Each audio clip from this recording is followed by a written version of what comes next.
Topping today's news, the Ministry of Finance refutes claims by the opposition over its borrowing over $230 million from the IMF, the Ministry of Tourism targeting visitors from the Middle East. The latest on the group of U.S. airlines complaints over Bahamas airspace fees, gas station owners responding to concerns about layoffs, and much-needed renovations to the Princess Margaret Hospital underway.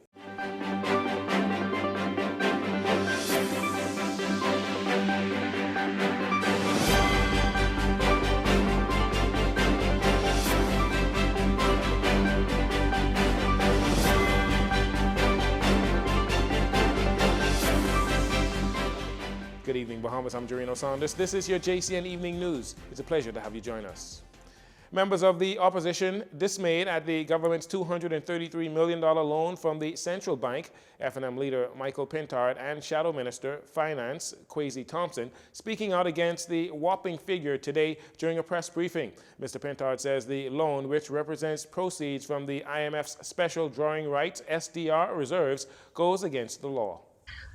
What we are seeing in the Free National Movement is really a terrible pattern of behavior by this government that is breaking the law and then seeking to tidy up what they have done afterwards without any penalty, any consequence for members of their team that is guilty of the breach of Bahamian law.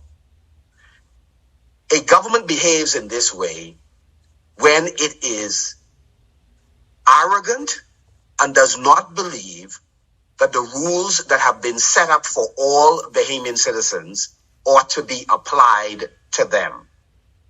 And this pattern of behavior is worrisome, and it is potentially damaging to the reputation of the Bahamas, both locally and internationally. A memorandum of understanding was signed between the Central Bank and the Ministry of Finance with a stipulation underneath to alter the Central Bank Act in order to facilitate that transaction. Mr. Pintard says the loan is one that sends the wrong message to the credit market locally and internationally. Meanwhile, Mr. Thompson says the government's actions raises a red flag regarding the country's fiscal position. It is a real question that the public must answer, because if you decide that I am going to take this advance now without properly changing the law, and you admit it, what was the urgent matter that had to take place that you could not have proceeded within the law and gone ahead and changed the Central Bank Act and raise a red flag in terms of the state of our public finances? As the leader has properly indicated, they've indicated that they are above projections in terms of revenue. That is what they have publicly stated. But again, what we are very concerned about is the over-the-top spending. Mr. Pintard says the opposition believes it is the reckless spending by the government that has put them in a position where they must exact funds from the public. He says once House meetings resume, the opposition plans to raise and argue this issue. Well, the Ministry of Finance, in a statement responding to the official opposition, denying claims that its use of the SDRs is borrowing or printing money and calls the claims misleading. The statement said the government is using resources provided by the IMF for a legitimate purpose as outlined by the IMF in its guides notes on the treatment and use of the SDRS. According to the ministry's statement, the IMF issued a total of $650 billion in SDRS in August 2021 to assist countries worldwide with both fiscal and monetary policy initiatives in the aftermath of the COVID-19 pandemic. As a shareholder, the Bahamas has the rights to access the special drawing rights for its use, which could include debt management as well as external reserve rebuilding, depending on the prevailing domestic circumstances and government priorities. While the use of the SDRS creates a liability to the central bank, it is only because the Central Bank Act in its current form does not accommodate the use of the SDRS in the manner prescribed by the IMF. Add to that, the Ministry of Finance says because of the ongoing strong domestic recovery and reserve adequacy position, as well as existing market conditions, the decision was made to leverage the favorable terms of the SDRS for external debt servicing and other fiscal purposes. The prospective amendments to the Central Bank Act, which will be brought to Parliament shortly, will codify the terms established in the governing Memorandum of Understanding. It will also modernize the Act and facilitate the proper classification of the transaction as contemplated by the International Monetary Fund. The community of Masons Addition is shocked and grief-stricken today after an 18-year-old female resident of the community died suddenly during a basketball game on the Father Marshall Cooper Community Basketball Court. Police Press Liaison Officer Chief Superintendent Christlyn Skippings gives these details. 9:45 this morning, we understand that the victim was here playing a game of basketball when she reportedly collapsed. We are going to have an autopsy performed to find out exactly what went wrong, why she collapsed on the park today. We can't say if she had any previous medical condition or known to have any. And so once we find out exactly what went wrong, we will definitely update the press as it relates to this particular situation. We understand that she is an 18-year-old resident of the community, and so you can see that this community of Masons Addition is visibly grief-stricken at this time. And so we want to send our condolences to the mother, who is very, very distraught, the father, and all of those who are intimately involved with the young lady. Chief Superintendent Skipping says there were a few attempts by residents to resuscitate the victim, but they were unsuccessful. Emergency medical services were then called and declared that there were no signs of life. The press liaison officer calls for more people in the country to know basic CPR. I always encourage persons to try to know the basic CPR because you never know when something is going to go wrong. And so with this particular incident, as we talk about it, I would encourage Bahamians and residents to reach out to, you have Red Cross, you have some of the medical facilities around, reach out to them and see if you can learn at least the basic steps in CPR. Because one day you never know when you can use it. And that very time that you use it, you can actually save a life. She says she expects that in a relatively short amount of time, the autopsy results should come back and reveal the cause of death. Terminations may be avoided once the government and stakeholders of the Petroleum Retailers and Wholesalers Association work out how the new minimum wage increase ties into the profit margins for the petroleum retailers. Bahamas Petroleum Retail Association Vice President Vasco Bastian, speaking with JCN's news team today, responded to the Minister of Labor, Keith Bell's warning for gas station owners not to be swift to action after gas station owners cautioned that there is a possibility that staff at service stations throughout the country could be laid off because of the minimum wage increase from $210 to $260 per week beginning this month. Not guaranteeing him or telling him that that's what the route that we will take. That there is that possibility, but I believe that once we could get through some issues that we have regards to how that ties into our margin increase or our margin our issue with the margin, I think that's a matter of being resolved. So there's no issue there in that regard. You know, that was just one of the options that we had on the table. We'll be the last set of people in this country to terminate people.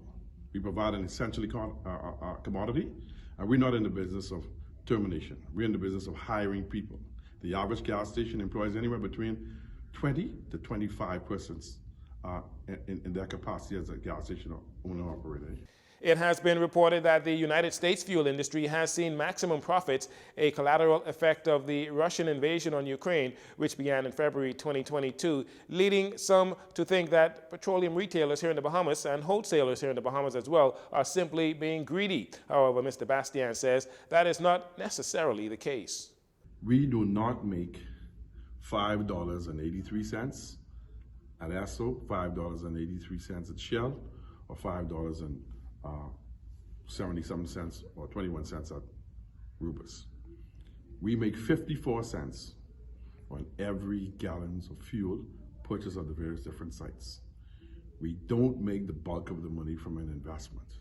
The government of the Bahamas whoever the government of the Bahamas is, they make the majority of the revenue from that price at the pump, along with, there's a portion for the wholesalers, there's a portion for the retailers, and then all the other cost-related costs that goes along with that price at the pump. So it's always been an argument that we present, and there's always been a position by those who do not know. They think that we make all of this money. We don't. We make 54 cents on a gallon of fuel. While Mr. Bastian applauds the government for beginning a dialogue with the petroleum industry stakeholders, he also wants the Bahamian people to continue supporting their local gas stations, while at the same time reach out to your member of parliament to help bring the matter to a conclusion.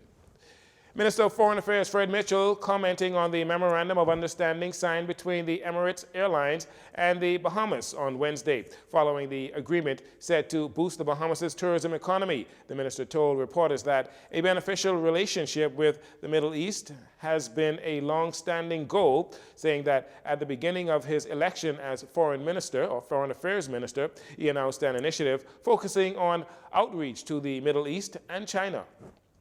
I want to, therefore, congratulate Prime Minister Philip Davis on assuming the chairmanship of CARICOM. This is a very important regional and world position. There's no question that our Prime Minister is able and fit and up to the task. And I'm sure that in the 6 months that the community is under his chairmanship, it will grow from strength to strength. The minister sharing that through travels to Dubai, Doha, and Abu Dhabi, government officials have met with Qatar Airways and Emirates Airlines, hoping to encourage those airlines to create a hub at the Lynden Pinling International Airport, but that idea was declined. The Community Council of CARICOM is one of the bodies that decides who or what the agenda will be for the meeting which comes up in February. So the centerpiece of the meeting will be the Bahamas government hosting, led by its chairman, Prime Minister Philip Davis, on the dates, I believe, the 13th to the 16th, the 16th to the 18th of February, with some side events as well. Some heads of government, because it is the 50th anniversary of the Commonwealth of the Bahamas, have agreed that they will come earlier to give them the experience of traveling to other parts of the country. Although the agreements are significant for the country, Minister Mitchell says forming relationships and networking with other countries is a process that takes a long time. He says that trust has to be built between countries, as does a sense of familiarity, adding that he hopes a similar agreement can come into fruition with Doha very soon. Conversations continue between aviation officials here in the Bahamas and U.S. Airlines regarding recent claims by 8 U.S. airline companies who have filed a joint complaint to the U.S. Department of Transportation, citing unjust, discriminatory, anti-competitive, and unreasonable airspace charges by the Bahamas. Director of Aviation Dr. Kenneth Romer says as discussions continue, he remains hopeful the outcome ends favorably. Fortunate thing is that we have an incredibly impressive relationship with our commercial carriers. The ones again who would have had some challenges again with the overflight charges. Fortunately, we are working with them to bring about a level of conversation and hopefully moving again towards a resolution. But Deputy Prime Minister has given an indication. I do know that we would have been in discussions with them, our legal teams, and we're very pleased again that this is going to end favorably for all of us.